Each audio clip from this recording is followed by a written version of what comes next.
Selamat datang di channel YouTube Catatan Misteri ke-13.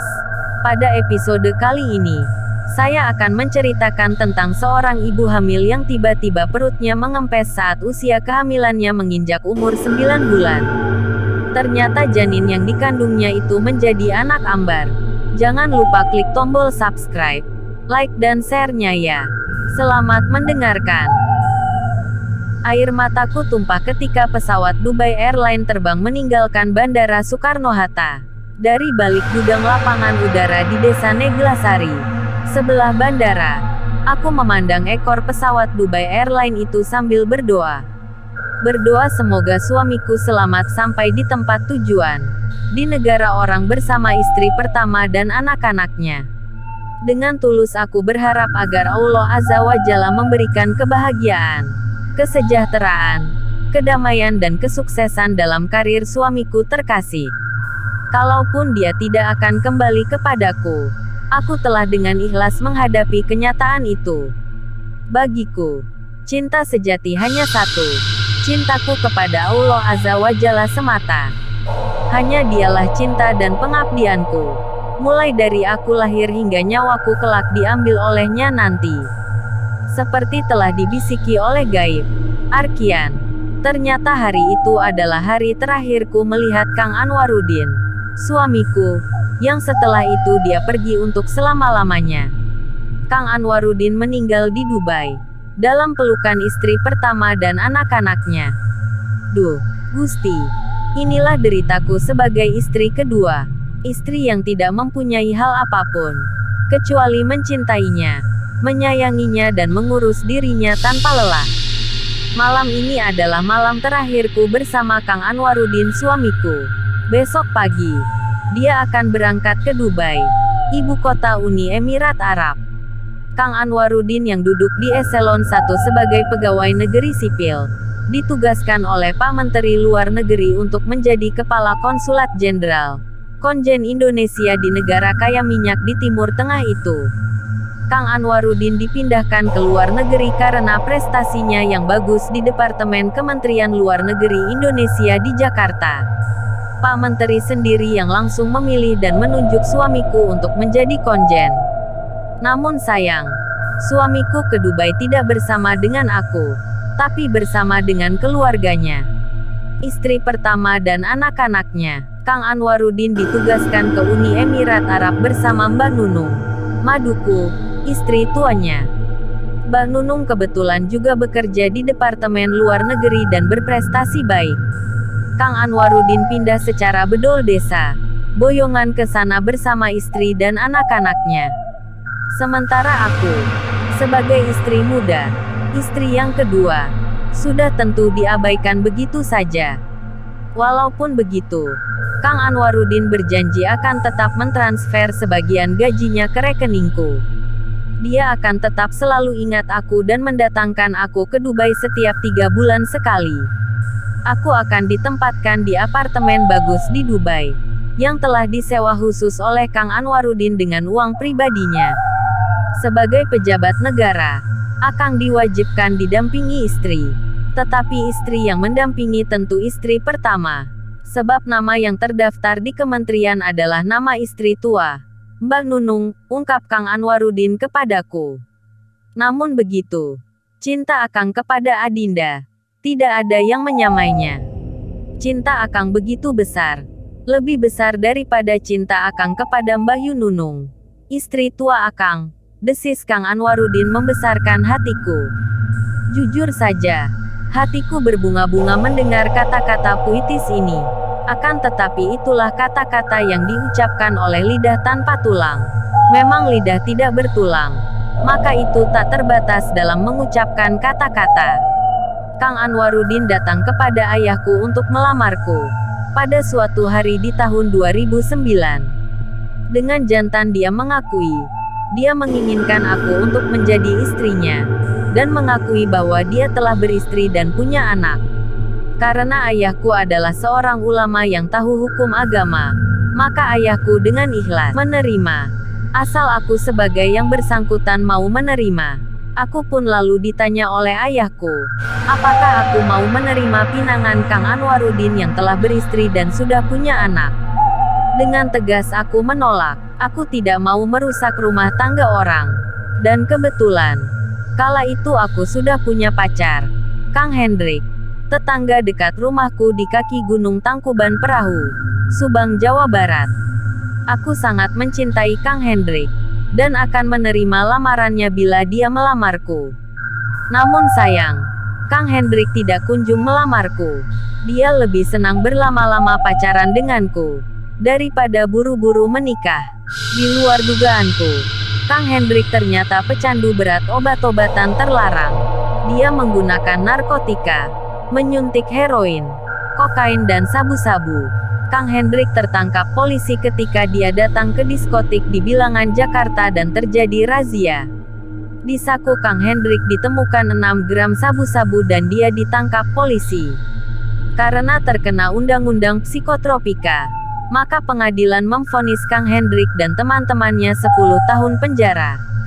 Pada mulanya aku sering membesuk Kang Hendrik di lembaga pemasyarakatan. Namun karena Kang Hendrik CS dipindahkan ke Nusa Kambangan maka aku tidak bisa lagi membesuknya. Bahkan setelah itu, aku melupakan Kang Hendrik yang terus sakau di dalam LP. Setelah aku dapat melupakan pacarku yang pecandu berat narkoba itu, maka aku berpaling kepada Kang Anwaruddin dan menerima pinangannya. Tak ayal, aku pun menjadi istri kedua dari petinggi Kementerian Luar Negeri tersebut. Setelah menikahiku, Kang Anwaruddin membelikan aku rumah sederhana di daerah Tampak Siring, Duta Bintaro, Kota Tangerang. Sebuah rumah tipe 45 dengan 3 kamar tidur dan taman kecil karena posisi rumah itu di Hub. Aku tinggal di rumah itu dan diperbolehkan membawa adik misanku Sutina untuk membantu aku memasak, mencuci dan menyetrika. Sutina digaji bulanan sesuai upah minimum regional daerah Banten. Sebagai istri muda, aku didatangi oleh Kang Anwaruddin 2 kali dalam seminggu, hari Selasa dan hari Jumat. Bayu Nunung mulanya tidak tahu bahwa Kang Anwaruddin menikahiku. Namun setelah dia mengetahui, Bayu Nunung mendatangiku dan bertanya banyak hal kepadaku tentang pernikahanku dengan Kang Anwaruddin. Pada saat didatangi Bayu Nunung kupikir aku akan ditampar dan diludahinya. Maklumlah, istri manapun di dunia ini akan marah jika suaminya menikah lagi. Apalagi menikah dengan perempuan muda belia seperti aku ini. Pikirku, pastilah Bayu Nunung hatinya panas terbakar cemburu dan akan menempeleng aku. Aku sudah bersiap, siap mental dan ikhlas sekali jika aku sampai dipukuli. Aku menyadari bahwa aku telah melakukan kesalahan besar karena menikah dengan suaminya, dan menyita banyak perhatian suaminya, hingga jatah perhatian suaminya akan berkurang setelah menikah denganku. Bayu Nunung ternyata tidak marah. Dia hanya mengingatkan agar aku jangan memeras suaminya. Jangan terlalu banyak menuntut dan ikhlas mengurus dirinya. Tidak memandangnya hanya sebagai sumber uang semata. Pada saat kau menerima pinangan suamiku, mestinya kau sudah siap untuk mencintainya dan mengurusnya dengan baik, tekan Bayu Nunung kepadaku. Aku tidak berkata apapun, aku hanya diam saja dan mendengarkan dengan baik apa yang dikatakannya. Sesekali aku menundukkan kepalaku sambil mengangguk. Namun entah kenapa, air mataku tumpah pada saat Bayu Nunung berpamitan denganku dan mengatakan bahwa jatahku hanya 2 hari dalam seminggu bersama Kang Anwaruddin. Selebihnya waktu terbanyak Kang Anwaruddin adalah untuk dirinya dan anak-anak. Hari itu aku menangis bahagia.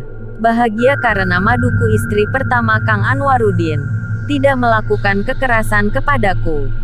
Bahkan dia sangat menghargai aku sebagai wanita, istri muda dari suaminya yang sangat dicintainya juga.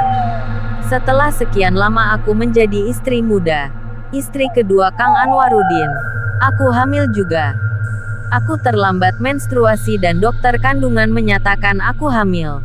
Aku sangat bahagia bisa hamil, dan akan melahirkan anak dari suamiku, Kang Anwaruddin yang sangat aku cintai. Ketika perutku hamil 6 bulan, Kang Anwaruddin dipindah tugaskan Suamiku diangkat menjadi kepala konsulat jenderal di Dubai, ibu kota Uni Emirat Arab di Timur Tengah. Kang Anwaruddin berpamitan kepadaku tentang tugas itu. Dia meminta pendapatku, menerima tugas itu atau menolaknya.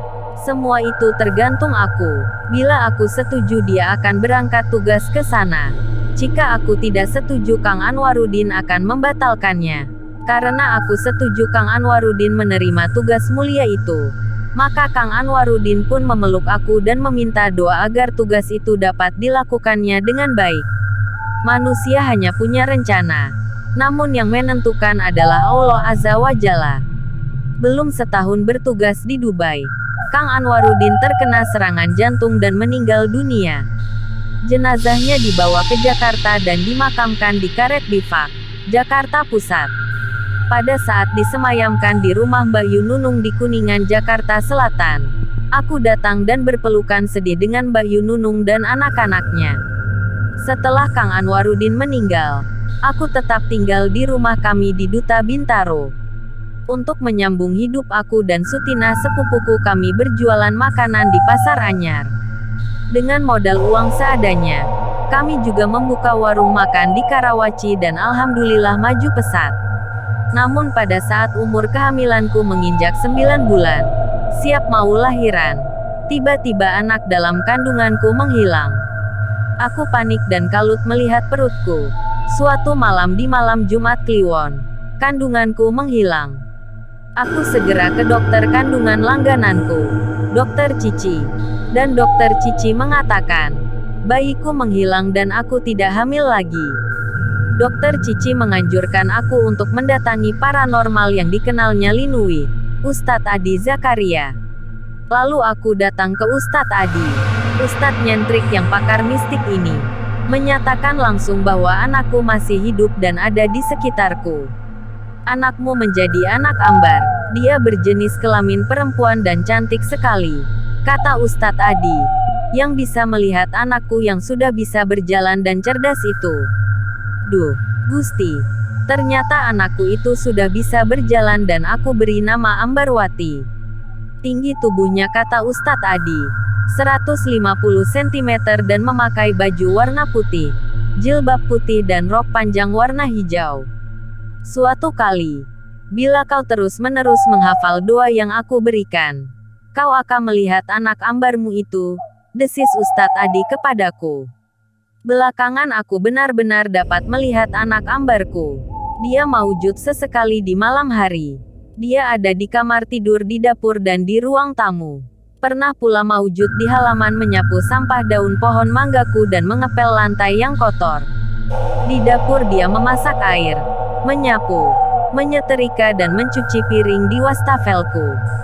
Anakku itu ada namun tiada. Dia maujud tapi terkadang raib, menghilang entah kemana. Bahkan belakangan dia memijit aku ketika aku demam. Dia mengurut keningku ketika aku sakit kepala. Jujur sekali, aku bahagia sekali memiliki anak ambar. Dia berwajah cantik sekali, mirip dengan ayahnya Kang Anwaruddin. Bila aku ingin berjumpa dengannya, aku membacakan doa-doa pemberian Ustadz Adi dan mengirim sebanyak-banyaknya surat Al-Fatihah untuknya, sambil menyebut namanya, Ambarwati. Tubuh anak ambarku semakin tinggi dan cantik. Kulitnya putih, hidungnya mancung dan tubuhnya langsing, seperti seorang model. Dari hidungnya, matanya, kupingnya dan bibirnya, persis sekali dengan Kang Anwaruddin ayah kandungnya. Dengan adanya kemiripan itu, maka walaupun suamiku sudah wafat, namun aku merasakan suamiku itu masih hidup dan tetap setia bersamaku. Demikianlah cerita tentang seorang ibu yang kehilangan janin dalam perutnya. Janinnya itu menjadi anak ambar dan selalu berada di dekatnya. Cerita ini hanya hiburan. Kesamaan nama, tempat dan lain-lain hanyalah kebetulan belaka. Terima kasih telah mendengarkan. Wassalam.